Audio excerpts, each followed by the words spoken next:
Hello, folks, and welcome back to the Average Movie Review Podcast. I hope you're doing well. I just finished watching Tron Ares, and I have a lot of thoughts, lot to discuss. I think going forward for the movie reviews, I'm gonna kind of like separate them into kind of categories like story, cast, music, and stuff like that. So that way you kind of get like an idea of where I'm coming from, and kind of go into depth for each kind of category as as short as I can, and also try to keep it as spoiler free as I can. So, story. Basic story is that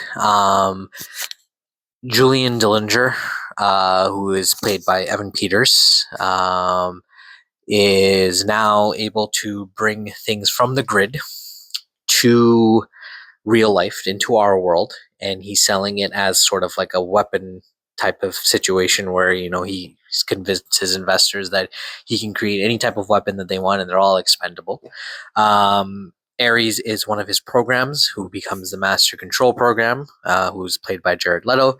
He comes to life, and becomes kind of like self-aware, and he no longer wants to kind of work for his master, who's Evan Peters, and decides to fight back. And you also have Greta Lee, who plays Eve Kim, the current CEO of Encom. And Jeff Bridges reprises his role as Kevin Flynn. You also have Cameron Monaghan, who is completely wasted in this film. Jodie Turner-Smith, who plays Athena.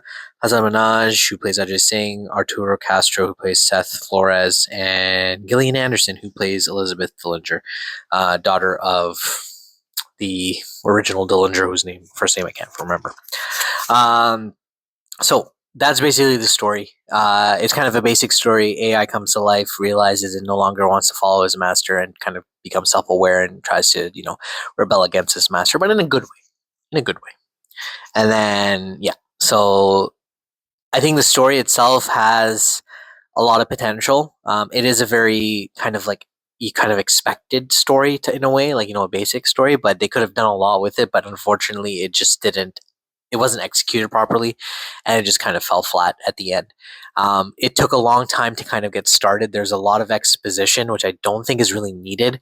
And I think another issue with the story was that they tried to kind of do a half and half, like where you're a bit in the grid and then a bit in real life, and then back to the grid, back to real. Like you kept switching in between, and I think that kind of took away from the story. I just feel like I wish it was more in the grid, or maybe more in real life. I don't know how to explain that, but I think it just didn't work for me like that. Like, it just didn't resonate with me personally. I just feel like there was just too much back and forth, and like some of the scenes were dragged on, some of the scenes were too short. Like, it just didn't feel like it was all connected in that sense. You know what I mean? Like, there wasn't a good flow to it, in my personal opinion. You're kind of sitting there at one point and you're just like, okay, like, it's kind of dragging on, and then some action happens and you're like, oh, okay, cool. And then like, it's just back to like kind of just like talking and whatever. So story wise, I'd give it like a 5 out of 10. I don't think it's anything special, but it's not a bad story. It's just there a lot of potential, just wasn't executed properly. Cast. I think I'm going to talk about the goods, like the good part of the cast, which was Greta Lee, who plays Eve Kim, Evan Peters, who plays Julian Dillinger. Both, one is the antagonist, one is the protagonist. Protagonist being Eve Kim. Fantastic job. I heard she did all her stunts. You can actually see it. Like, she did a phenomenal job. I think she's a great addition to the cast, and I think if they do end up making a sequel, or like if they continue the franchise, I hope they do bring her back and she's not a one-off character, because she's really good at what she does. Evan Peters, fantastic actor. You know him as Quicksilver, you know him as Jeffrey Dahmer, you know him from so many different things, and he's just absolutely phenomenal as a villain. He does such a good job of making you hate him. Truly, again, nailed it. Jodie Turner-Smith, who plays Athena, the main villain in the movie, she does a wonderful job. Wonderful job. I think she surpasses everyone, and I truly felt like she was an actual villain. Her motives were very clear. You didn't need any sort of backstory. She might have been to some maybe a one-dimensional villain, but I think she was a really good villain. I think she did her job very, very well, and I liked her a lot. Again, phenomenal job on her part as well.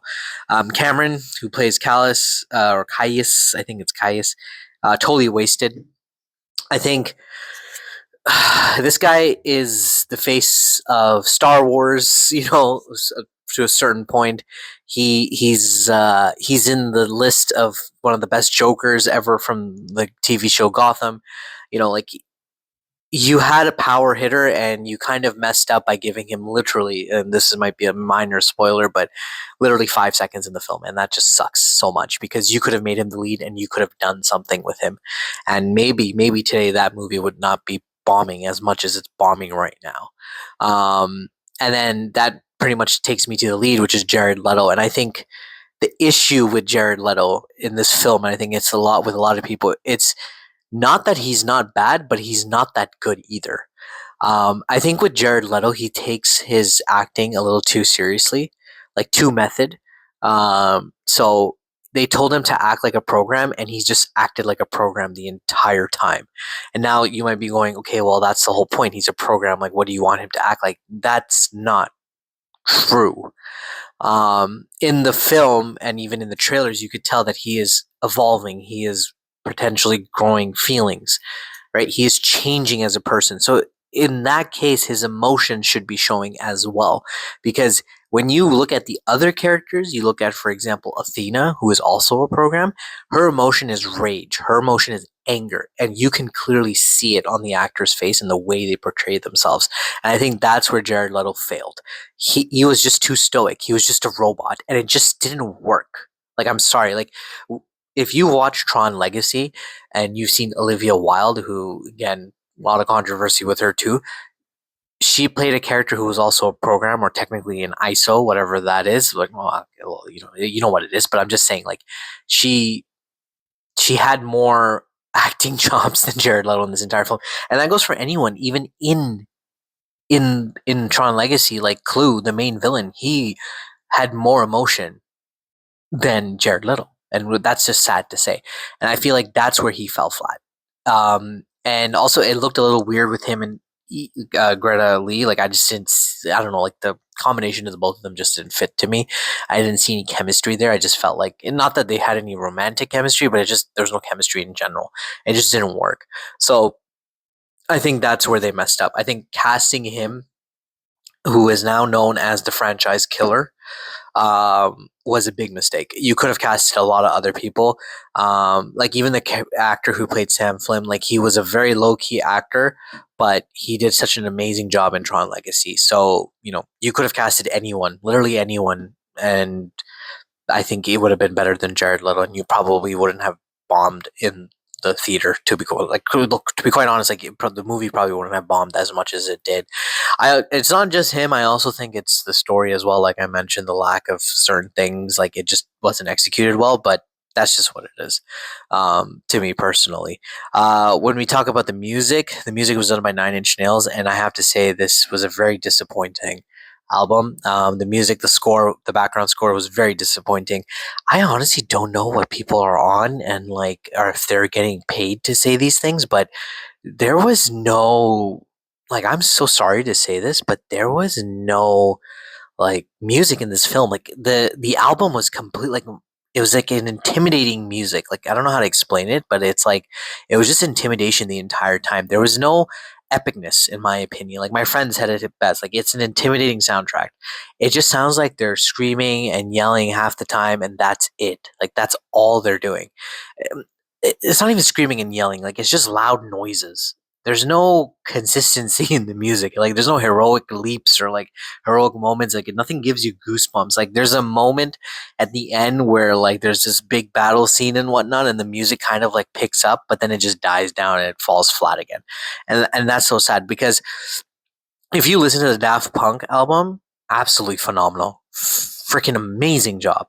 Amazing job, right? Like you feel that music in your veins when you listen to it. Even now, if you go back and listen to it or watch the movie, you can literally feel it and it's so immersive. Whereas in this film, it's non-existent. Like it wouldn't have mattered whether there was music or whether there wasn't, in my personal opinion.